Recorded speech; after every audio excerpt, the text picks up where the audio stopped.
Welcome to GK GS with Manish sir.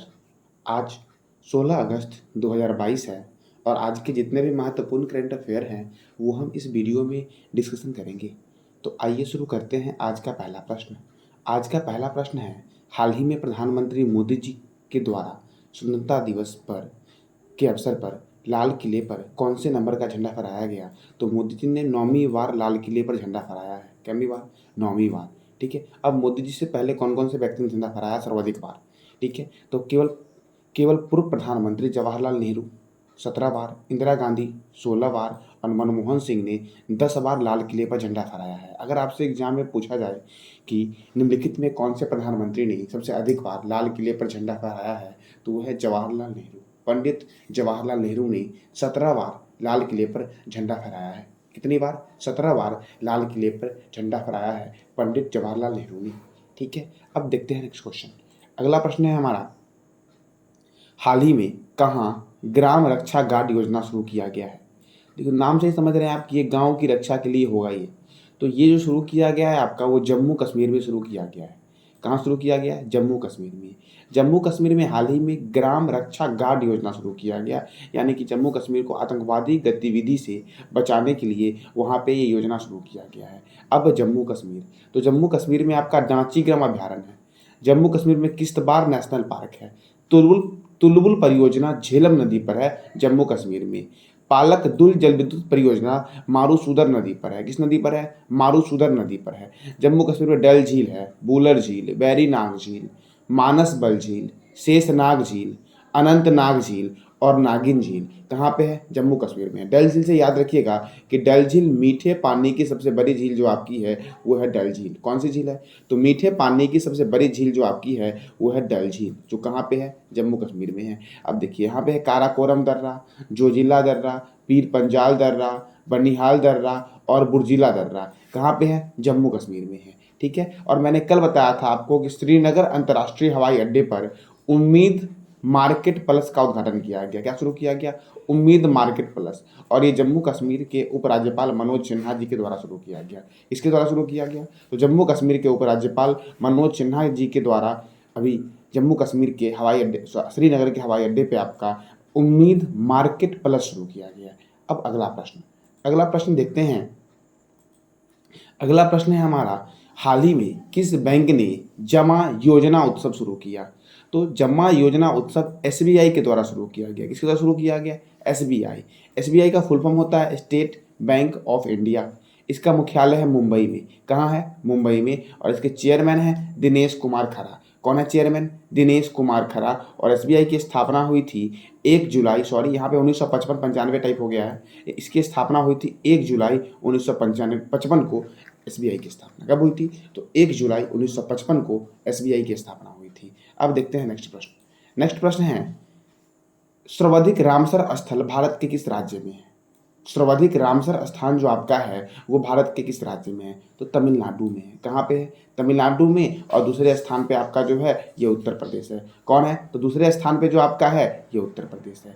अब देखिए, अभी नई रिपोर्ट आई है, उस नई रिपोर्ट के अनुसार भिन्न भिन्न जगह आपके जो हैं वो रामसर में आपके शामिल हुए हैं। जैसे कि आपका कोथनकुलम पक्षी अभ्यारण्य तमिलनाडु में है, ये रामसर में शामिल हुआ है। सप्तकोशिया गॉर्ज आपका ओडिशा में आपका है, सप्तकोशिया गॉर्ज, ये इसको भी रामसर में शामिल किया गया है। नंदा झील गोवा में है, रामसर में गया है। मन्नार की खाड़ी समुद्र जीव मंडल तमिलनाडु में है। रंगानी थुड पक्षी अभ्यारण्य ये कर्नाटक में है। ठीक है। वेम्बनूर वेटलैंड्स कॉम्प्लेक्स तमिलनाडु में है। बेबोल्ड पक्षी अभ्यारण्य तमिलनाडु में है। ठीक है। सिरपुर आर्द्रभूमि ये मध्य प्रदेश में है। कहाँ पे है सिरपुर आर्द्रभूमि? मध्य प्रदेश में है। वेदांत गल पक्षी अभ्यारण्य ये तमिलनाडु में है। और उदय मथनपुरम पक्षी अभ्यारण्य ये भी तमिलनाडु में है। तो अभी इतने स्थान जो आपके हैं वो रामसर में शामिल हुए हैं। अब रामसर, तो विश्व आर्द्रभूमि दिवस आपका 2 फरवरी को मनाया जाता है। कब मनाया जाता है? 2 फरवरी को। भारत जो है वो रामसर में आपका 1 फरवरी 1982 में शामिल हुआ था। कई बार ये पूछा गया है कि भारत रामसर में कब शामिल हुआ, तो 1 फरवरी 1982 को शामिल हुआ। देखिए, कोबर्ग प्रायद्वीप ऑस्ट्रेलिया की पहली रामसर साइट, यानी कि विश्व में कौन से ऐसे स्थान है जिसको सबसे पहले रामसर में शामिल किया गया? तो कोबर्ग प्रायद्वीप ऑस्ट्रेलिया की पहली रामसर साइट के रूप में जाना जाता है, जिसे 1974 में पहचान मिला था। ये कब शामिल हुआ था? 1975 में ये शामिल हुआ था। अब देखिए, भारत का सबसे बड़ा रामसर स्थल जो आपका है वो पश्चिम बंगाल का सुंदरबन वेटलैंड है। यानी कि सुंदरबन जो आपका है वो भारत का सबसे बड़ा रामसर स्थल जो आपका है सुंदरबन है। अच्छा, भारत का कौन सा स्थान सबसे पहले रामसर में शामिल हुआ था? तो चिल्का लेक जो ओडिशा में आपका है वो भारत का सबसे पहले। तो मैंने बताया था अभी हाल ही में, अभी जस्ट बताया मैंने कि तमिलनाडु में सबसे अधिक रामसर स्थान है। तो कितने हैं? 14। दूसरे स्थान पर उत्तर प्रदेश है। उत्तर प्रदेश में कितने रामसर स्थान हैं? 10। कितने हैं? 10। देखिए 2 फरवरी, अब रामसर क्या होता है? तो 2 फरवरी 1971 को ईरान के कैस्पियन सागर के तट पर स्थित रामसर शहर में आर्द्र भूमि के संरक्षण को लेकर एक संधि हुई थी, जिसे हम रामसर संधि के नाम से जानते हैं। रामसर संधि का उद्देश्य क्या है? तो पृथ्वी पर स्थित जितने भी आर्द्र भूमि है उनको संरक्षण प्रदान करना, उनको बचाना है। और यह संधि 1975 में लागू हुई थी। ठीक है। अब विश्व आर्द्र भूमि दिवस 2 फरवरी को मनाया जाता है। दुनिया की पहली रामसर साइट जो आपका है वो ऑस्ट्रेलिया में स्थित है, कोवेर्ग प्रायद्वीप है आपका। भारत की पहली रामसर साइट चिल्का झील ओडिशा में है। चिल्का झील खारे पानी की सबसे बड़ी झील है। चिल्का झील के साथ ही केवलादेव घना पक्षी विहार को भी शामिल किया गया था। किसको? केवलादेव घना पक्षी विहार को। ये राजस्थान में है। कहाँ पे है? राजस्थान में है। अब भारत में कितने रामसर स्थान हैं? तो भारत में कुल 64 रामसर स्थान है। कितने रामसर स्थान है? तो भारत में कुल 64 रामसर स्थान अभी वर्तमान समय में भारत में है। तो ये था रामसर। और रामसर में कौन कौन से राज्य, किस राज्य में सबसे अधिक रामसर साइट है वो मैंने बताया आपको। फिर से एक बार रिपीट करते हैं। सर्वाधिक रामसर स्थल जो आपका है वो किस राज्य में है? तमिलनाडु में है। कितना है? 14 है। उत्तर प्रदेश में कितना है? 10 है। भारत का सबसे बड़ा रामसर स्थल कौन सा है? तो सुंदरबन वेटलैंड्स जो आपका है, सुंदरबन रामसर स्थल जो आपका है वो भारत का सबसे बड़ा रामसर स्थल है। सबसे पहले किसे रामसर स्थल की सूची में शामिल किया गया? तो अगर वर्ल्ड के बारे में बात करें तो कोबोर्ग प्रायद्वीप, और भारत के बारे में बात करें तो चिल्का झील, इसी के साथ केवलादेव घना पक्षी विहार भी शामिल हुआ था। देखिए चिल्का झील जो है वो खारे पानी की सबसे बड़ी झील है, और केवलादेव पक्षी अभ्यारण्य जो है वो उसको बोलते हैं पक्षियों का स्वर्ग। क्या बोलते हैं? केवलादेव घना पक्षी विहार को पक्षियों का स्वर्ग के नाम से जानते हैं। अब अगला प्रश्न आपका है, हाल ही में भारत ने किस देश को ड्रोनियर समुद्री निगरानी विमान सौंपा है? क्या चीज? तो ड्रोनियर समुद्री निगरानी विमान सौंपा है, तो वह है श्रीलंका। श्रीलंका को भारत ने सौंपा है ड्रोनियर समुद्री निगरानी विमान। अब श्रीलंका जो है इसकी राजधानी जो है वो है श्री जयवर्धनपुरम कुट्टी, और श्रीलंका के प्रेसिडेंट है रानिल विक्रमसिंघे। कौन है? रानिल विक्रमसिंघे। और यहाँ के प्राइम मिनिस्टर हैं दिनेश गुणवर्धन। कौन है? दिनेश गुणवर्धन जो है वो श्रीलंका के प्रधानमंत्री हैं। दुनिया का सबसे बड़ा तारा नीलम समूह तारा ये श्रीलंका में मिला। भारत और अब प्रमुख सेनाभ्यास के बारे में बात करते हैं तो भारत और श्रीलंका के बीच मित्र शक्ति सेनाभ्यास है। डेजर्ट नाइट अभ्यास जो है वो भारत और फ्रांस के बीच है। वज्र प्रहार भारत और अमेरिका के बीच है। और वरुण सेनाभ्यास जो है वो भारत और फ्रांस के बीच है। किसके बीच है? तो भारत और फ्रांस के बीच है। श्रीलंका की राजधानी है श्री जयवर्धनपुरम कुट्टी। प्रेसिडेंट है रानिल विक्रमसिंघे, और यहाँ के प्राइम मिनिस्टर हैं दिनेश गुणवर्धन। ठीक है। भारत और श्रीलंका के बीच आदम का पुल है। भारत और श्रीलंका के बीच राम सेतु है। कौन सा सेतु है? राम सेतु है। ठीक है। अब आगे बढ़ते हैं। अगला प्रश्न आपका है, हाल ही में पंजाब और हरियाणा उच्च न्यायालय ने अन्य कितने उच्च न्यायालय के न्यायाधीशों की नियुक्ति की मंजूरी दी है? तो कितने? तो 11। पंजाब और हरियाणा उच्च न्यायालय जो है आपका वो अन्य न्यायाधीशों की नियुक्ति कितना करेगा? 11 और अन्य न्यायाधीश की नियुक्ति करेगा। अब वो 11 कौन कौन से व्यक्ति हैं? तो वो 11 व्यक्ति का नाम जो आपका है इनमें शामिल है निधि गुप्ता, नरेश सिंह शेखावत, दीपक महानंदा, जगमोहन बंसल, हर्ष बांगर, अशोक कुमार जैन, संजय वशिष्ठ, त्रिभुवन दहिया, नवीन कुमार, हरकेशर मनुज और अमन चौधरी। ये सब जो है ये सब अभी इसमें 11 उन अन्य न्यायाधीशों की सूची में शामिल हुए हैं, और ये आपके पंजाब और हरियाणा उच्च न्यायालय में शामिल होने में जुड़ने वाले हैं। अब पंजाब की राजधानी है चंडीगढ़, और हरियाणा की राजधानी भी चंडीगढ़ है। अर्थात 2 राज्यों की संयुक्त राजधानी जो आपकी है वो चंडीगढ़ है। चंडीगढ़ जो है, चंडीगढ़ का वास्तुकार है ली कार्बुजियर, जो फ्रांस का है। अब पंजाब, पंजाब के गवर्नर है बनवारी लाल पुरोहित, मुख्यमंत्री है चरणजीत सिंह चन्नी, और हरियाणा के गवर्नर है सत्यदेव नारायण आर्य, और मुख्यमंत्री यहाँ के हैं मनोहर लाल खट्टर। पंजाब में राज्यसभा सीट 7 है और लोकसभा सीट 13 है, जबकि हरियाणा में राज्यसभा सीट 5 है और लोकसभा सीट 10 है। पंजाब में अबोहर वन्यजीव अभ्यारण्य है, हरिके लेक वन्यजीव अभ्यारण्य है, भाखड़ा नांगल परियोजना है, ये सतलज नदी पर बना है, लेकिन पंजाब के साथ और भी 3 राज्य में है, जैसे कि हरियाणा में ये है, हिमाचल प्रदेश में है, राजस्थान में है और पंजाब में है। स्वर्ण मंदिरों का शहर जो है उसे अमृतसर को बोलते हैं स्वर्ण मंदिरों का शहर। किसे बोलते हैं? तो अमृतसर को बोलते हैं स्वर्ण मंदिर का शहर अमृतसर।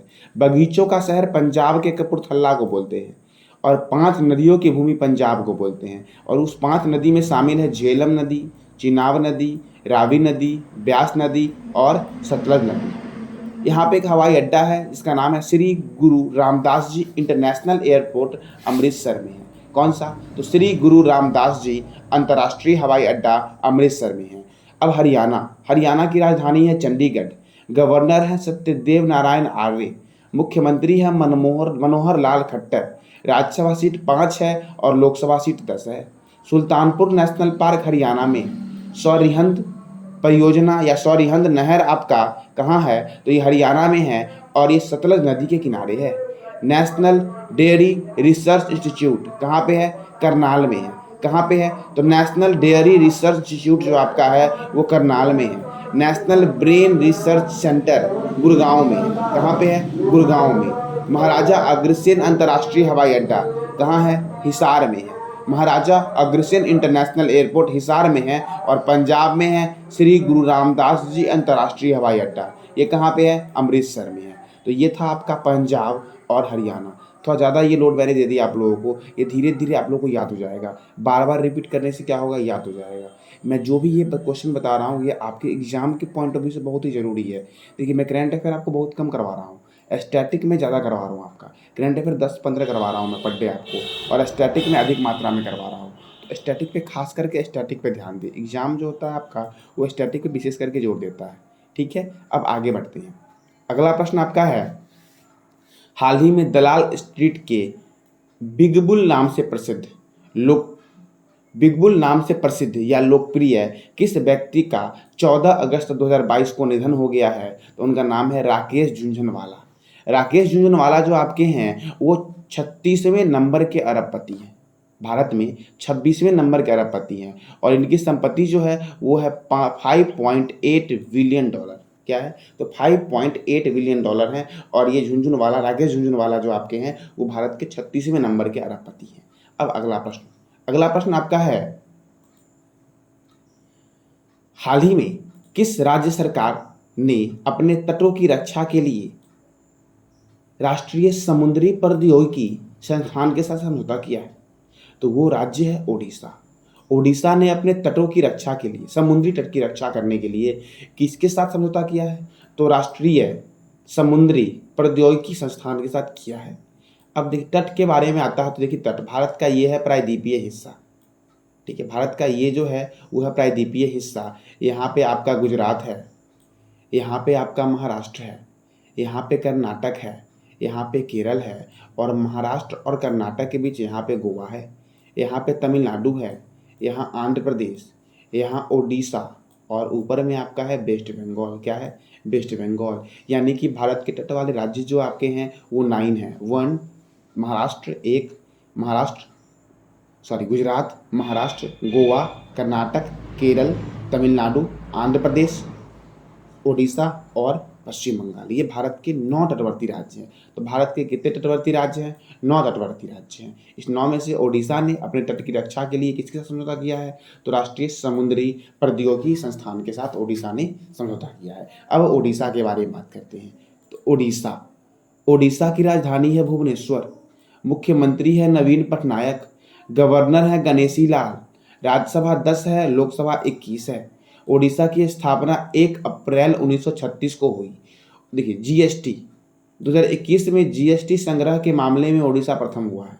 2021 में जो जीएसटी संग्रह किया गया उसमें ओडिशा प्रथम स्थान पे है। ओडिशा का गंजम जिला भारत का पहला बाल विवाह मुक्त जिला बना। ओडिशा में बैंक ऑफ महाराष्ट्र ने प्रोजेक्ट बैंक सखी शुरू किया। ये प्रोजेक्ट बैंक सखी क्या है? तो ओडिशा में हर जो बैंक तक नहीं पहुंच पाते हैं उनके पास बैंक जाएगी और घर घर जाके अकाउंट खोलेगी। यही था प्रोजेक्ट बैंक सखी।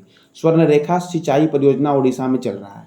अनाथ बच्चों की शिक्षा और स्वास्थ्य के लिए आशीर्वाद योजना शुरू किया गया ओडिशा में। बाली यात्रा ओडिशा में मनाया जाता है। नुआखाई महोत्सव, चंदन यात्रा और रज महोत्सव या रज पर्व ये कहाँ मनाया जाता है? ओडिशा में। एक वृक्षारोपण ओडिशा का है आपका सबूज पहल, याद रखिएगा सबूज पहल। ये क्या है? वृक्षारोपण योजना है और कहाँ का है? ओडिशा का है। विश्व का सबसे बड़ा हॉकी स्टेडियम कहाँ बन रहा है? राउरकेला में बन रहा है। इसका नाम क्या है? तो बिरसा मुंडा हॉकी स्टेडियम। ठीक है, बिरसा मुंडा हॉकी स्टेडियम कहाँ बन रहा है? राउरकेला में। अच्छा, हॉकी के जादूगर के नाम से किसे जानते हैं? तो हॉकी के जादूगर के नाम से जानते हैं मेजर ध्यानचंद को। अच्छा, इनकी जयंती में खेल दिवस मनाया जाता है। तो आप लोगों को कमेंट बॉक्स में बताना है कि राष्ट्रीय खेल दिवस कब मनाया जाता है। क्या बताना है कमेंट बॉक्स में कि राष्ट्रीय खेल दिवस कब मनाया जाता है। अब आगे बढ़ते हैं। अगला प्रश्न हमारा है, हाल ही में मिलेना सालिविनी का निधन हो गया है। इनका संबंध किस नृत्य से है? तो इनका संबंध है कथकली से। किससे है? कथकली से। अब देखिए, तो उदय शंकर, कृष्ण नायर, शांताराव, मृणाली साराभाई और मिलेना सालिविनी जो है इनका संबंध कथक नृत्य से है। अब ऑप्शन 2 में देखिए भरतनाट्यम है, तो यामिनी कृष्णमूर्ति, सोनल मानसिंह, रुक्मणी देवी, मृणालिनी साराभाई और राम गोपाल, इनका संबंध भरतनाट्यम से है। तीसरा ऑप्शन में आपका ओडिसी है, तो सोनल मानसिंह, किरण सहगल, रानी कर्ण, माधुरी मुदगल और इंद्रानी रहमान का संबंध ओडिसी नृत्य से है। ठीक है, अब अगला आपका ऑप्शन है मणिपुरी। तो मणिपुरी जो आपका है नल कुमार सिंह, झावेरी बहने में 4 बहनें हैं, दर्शन, नैना, सुवर्णा और रंजना झावेरी। दर्शन झावेरी, नैना झावरनी, सुवर्णा झावेरी और रंजना झावेरी जो आपका है ये झावेरी बहनें हैं। गुरु अमली सिंह, सविता मेहता, गोपाल सिंह, ये सब मणिपुरी नृत्य से हैं। और यामिनी कृष्णमूर्ति का संबंध कुचिपुड़ी से भी है। देखिए, यामिनी कृष्णमूर्ति का संबंध भरतनाट्यम से भी है और कुचिपुड़ी से भी है। यहाँ मैंने बताया मृणालिनी साराभाई, इनका संबंध भरतनाट्यम से भी है और इनका संबंध कथकली से भी है। ठीक है, तो याद रखिएगा हर हाल में। एग्जाम के लिए बहुत ज़्यादा इस बार एमटीएस के एग्जाम में और एसएससी सीजीएल के एग्जाम में ये सब यहाँ से काफ़ी सारे प्रश्न आए थे। हर शिफ्ट में 2-2 प्रश्न आए थे, एक या दो हर शिफ्ट में आए थे। तो ये आपको हर हाल में याद रखना है। अभी तो ये है मिलेना सालिनी जो है इनका संबंध किस नृत्य से है? कथक से है और इनका अभी हाल ही में निधन हो गया है। इनका अभी हाल ही में निधन हो गया है। अब अगला प्रश्न देखते हैं। तो अगला प्रश्न हमारा है, हाल ही में ऑनलाइन सामानों की डिलीवरी के लिए भारतीय रेलवे के साथ किसने समझौता किया है? तो ऑनलाइन सामानों की डिलीवरी के लिए भारतीय रेलवे के साथ अमेजन ने समझौता किया है। किसने किया? अमेजन। अब सबसे पहले बात करते हैं भारतीय रेलवे की, इंडियन रेलवे की। तो रेलवे बोर्ड के अध्यक्ष और सीईओ कौन है? तो विनय कुमार त्रिपाठी। मतलब मुख्य कार्यकारी अधिकारी कौन है? तो विनय कुमार त्रिपाठी हैं। इंडियन रेलवे की स्थापना हुई थी 16 अगस्त 1953 को और इसका हेडक्वार्टर है नई दिल्ली में। अभी वर्तमान में केंद्रीय रेल मंत्री हैं अश्विनी वैष्णव। अब रेलवे में ही होता है आरपीएफ, इसका नया नाम हो गया आरपीएफएस, रेलवे प्रोटेक्शन फोर्स सर्विस। इसके महानिर्देशक हैं संजय चंद्रा। कौन है? संजय चंद्रा। और इसकी स्थापना हुई 2 जुलाई 1872 को। कब हुई? 2 जुलाई 1872 को। और नेक्स्ट, स्वतंत्र भारत के प्रथम रेल मंत्री जो है वो है जॉन मथाई। कौन है? जॉन मथाई स्वतंत्र भारत के प्रथम रेल मंत्री हैं, जॉन मथाई। अब बात करते हैं अमेजन के बारे में। अमेजन ने समझौता किया है किससे? भारतीय रेलवे से। तो अमेजन का संस्थापक है जेफ बेजोस और अमेजन के सीईओ हैं एंडी जेसी और इनका मुख्यालय है वाशिंगटन में और इसकी स्थापना हुई थी 5 जुलाई 1994 को। अमेजन की स्थापना कब हुई थी? 5 जुलाई 1994 को स्थापना हुई थी। ठीक है। अच्छा, फ्लिपकार्ट के सीईओ कौन है? कल्याण कृष्णमूर्ति फ्लिपकार्ट के सीईओ है। और अमेजन के सीईओ कौन है? एनडी जेसी। अच्छा, गूगल के सीईओ कौन है? सुंदर पिचाई। और ट्विटर के कौन है? पराग अग्रवाल सीईओ। और एप्पल के कौन है? तो एप्पल के सीईओ हैं आपके कौन है? तो टिम कुक आपके एप्पल के सीईओ है। कौन है? Tim Cook. ठीक है, तो आज का ये महत्वपूर्ण करंट अफेयर था। अब जो मैंने कल बताया था उसको रिवीजन करवाते हैं। ऑब्जेक्टिव के तौर पे उसको वन लाइनर के तौर पे मैं उसको रिवीजन करवाता हूँ। तो वो आपका आगे है। मुस्लिम महिला अधिकार दिवस 1 अगस्त को मनाया जाता है। राष्ट्रीय पर्वतारोहण दिवस 1 अगस्त, वर्ल्ड लंग कैंसर डे 1 अगस्त, पिगली विकैया जयंती 2 अगस्त, अंतर्राष्ट्रीय ट्रैफिक लाइट दिवस 5 अगस्त, हिरोशिमा दिवस 6 अगस्त, राष्ट्रीय भाला फेंक दिवस 7 अगस्त, विश्व हथकरघा दिवस 7 अगस्त, भारत छोड़ो आंदोलन दिवस 8 अगस्त, नागासाकी दिवस कब मनाया जाता है? 9 अगस्त को मनाया जाता है। विश्व हाथी दिवस 12 अगस्त, अंतर्राष्ट्रीय युवा दिवस 12 अगस्त, विश्व संस्कृत दिवस 12 अगस्त, विश्व अंगदान दिवस 13 अगस्त। अब अंगदान, तो अंगदान से देखिए, दुनिया का पहला अंगदान 1954 में किया गया था। और किसने किया था? तो रोनाल्ड डी हैरिक ने किया था, अपने भाई को दिया था जो। और किस डॉक्टर के द्वारा किया गया था? तो डॉक्टर जोसेफ मरे के द्वारा किया गया था। कब किया गया था? 1990 में, सॉरी मतलब डॉक्टर जोसेफ मरे के द्वारा किया गया था। और इनको कब नोबेल दिया गया था इसके लिए? तो 1990 में इनको नोबेल दिया गया था मेडिसिन के क्षेत्र में। भारत अपना अंगदान दिवस कब मनाता है? 17 नवंबर को मनाता है। और भारत का पहला अंगदाता स्मारक कहाँ बना? जयपुर में बना। जयपुर कहाँ है? राजस्थान में है। और जयपुर की चार दीवारी यूनेस्को के वर्ल्ड हेरिटेज साइट में भी शामिल है। कब शामिल हुई? 2019 को शामिल हुई। कब हुई? 2019 को। जयपुर की चार दीवारी यूनेस्को के वर्ल्ड हेरिटेज साइट में 2019 को शामिल हुई। अब देखिए, भारत के 49वें मुख्य न्यायाधीश जो बनेंगे वो बनेंगे उदय उमेश ललित। उत्तराखंड के ब्रांड एम्बेसडर बने ऋषभ पंत।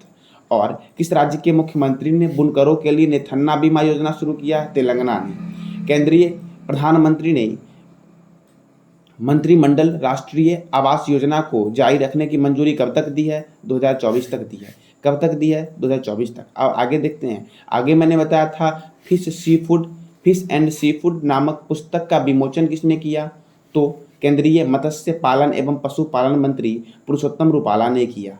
हाल ही में किस राज्य सरकार ने जीएसटी चोरी को रोकने के लिए लक्की बिल ऐप लॉन्च किया है? तो केरल ने लॉन्च किया है। 44वां शतरंज ओलंपियाड में किस देश ने स्वर्ण पदक जीता है? तो उज्बेकिस्तान ने जीता है।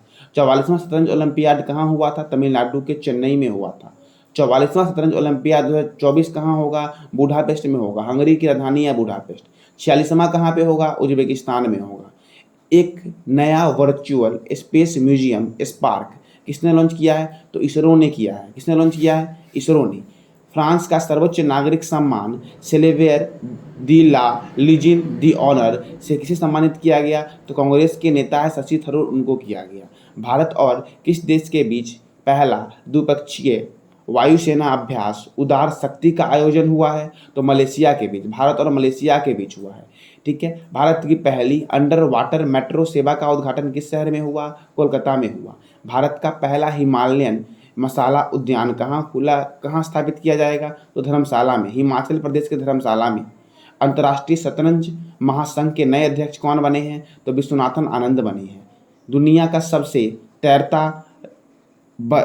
सबसे बड़ा तैरता सोलर पावर प्लांट किस नदी पर बनाया जाएगा? तो नर्मदा नदी पर बनाया जाएगा। मध्य प्रदेश में बनाया जाएगा। मध्य प्रदेश में ओंकारेश्वर बांध है, उसी के ऊपर।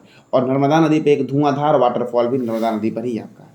वोडाफोन आइडिया के नए अध्यक्ष कौन बने हैं? तो रविंद्र टक्कर बने हैं। कौन बने? रविंद्र टक्कर। ऑपरेशन मुक्ति अभियान किस राज्य में शुरू किया गया है? तो उत्तराखंड में शुरू किया गया है ऑपरेशन मुक्ति अभियान। कौन सा अभियान? तो ऑपरेशन मुक्ति अभियान शुरू किया गया है।